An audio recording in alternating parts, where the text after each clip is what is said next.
tonight starting at 6:30 Eastern on CNN.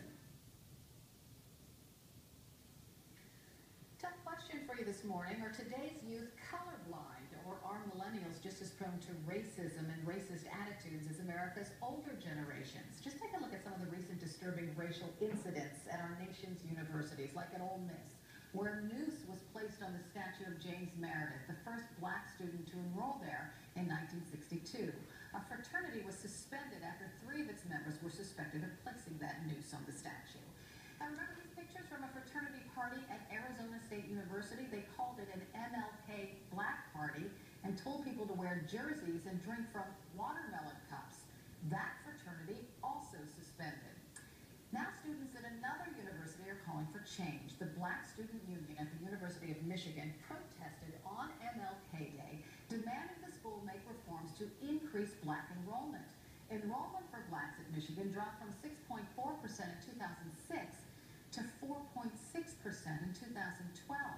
That drop comes after Michigan voters banned the use of affirmative action at public universities.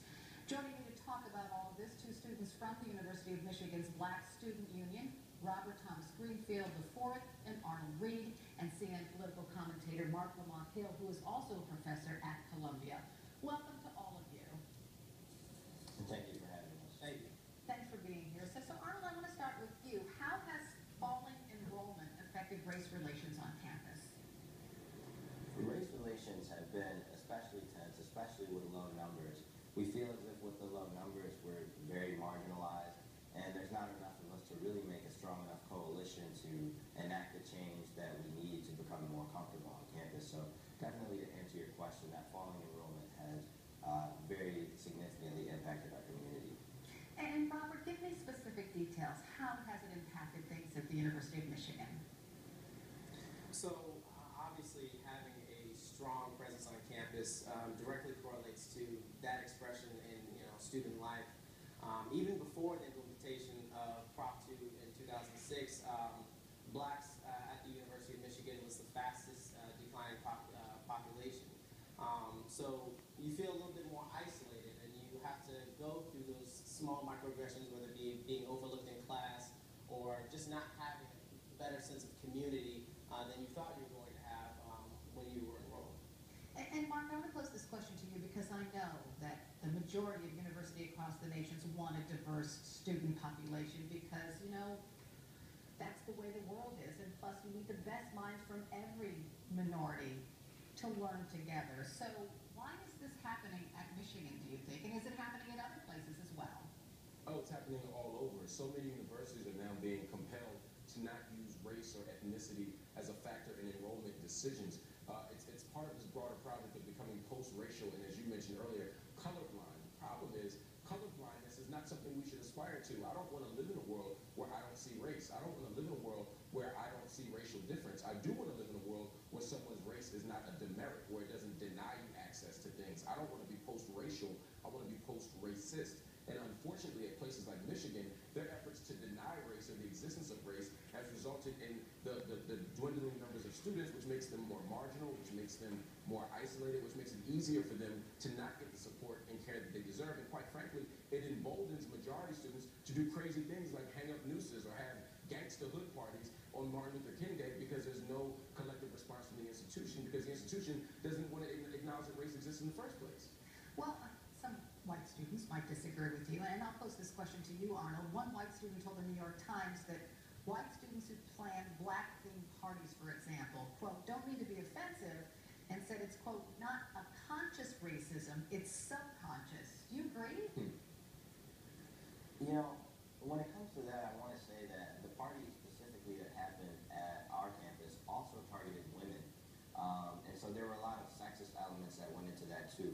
I believe that those parties that use those kind of crazy themes is really a call that people want to experience black culture. They want to learn about new things, but they just have to find ways to do them, productively and in ways that don't make other students feel less than their worth. So Robert, do you feel the same way? Is it just a matter of maybe enlightening fellow students? I do think that it attributes partly to a lack of cultural, intelligence on campus, and I think again it's it's willful ignorance cultivated with a lot of misappropriations of other people's cultures that, you know, some people just, given how they were brought up, don't truly understand that you have to respect certain limitations regarding other people's cultures. But I think, you know, to comment on the colorblind policies, you know, albeit intuitive, many of those policies blatantly disregard the, you know, the historical context that each of those communities, you know, live in. So it's really important to take that into account when, you know, interacting culturally with somebody else. And Mark, just to illustrate further that these young men know what they're talking about, the New York Times cites that racial complaints against colleges jumped by more than 50% from 2009. Is the lack of affirmative action policies the reason for that, or is it more than that? I think it's a few things. I mean, one thing we've seen for sure, even in the age of Obama, during the Obama presidency, is the rise of racist organizations, the rise of white nationalist groups, and the rise of discrimination lawsuits across the country. I think there's a broader zeitgeist here that we have to think about. But absolutely, eliminating affirmative action creates a different type of environment on campus. It decreases the number of protections on campuses.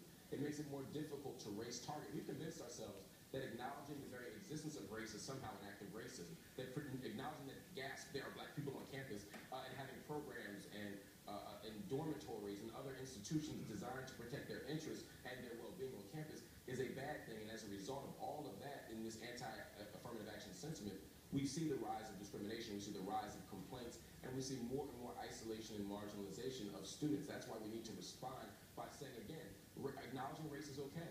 Acknowledging difference is okay. We need to invest in difference. And remember, having a diverse campus isn't just to the benefit of black students. We think somehow that putting black people on campus helps the black kids at Michigan. It also helps the white students at Michigan. It makes everybody smarter. It makes everybody better when we have a diverse world.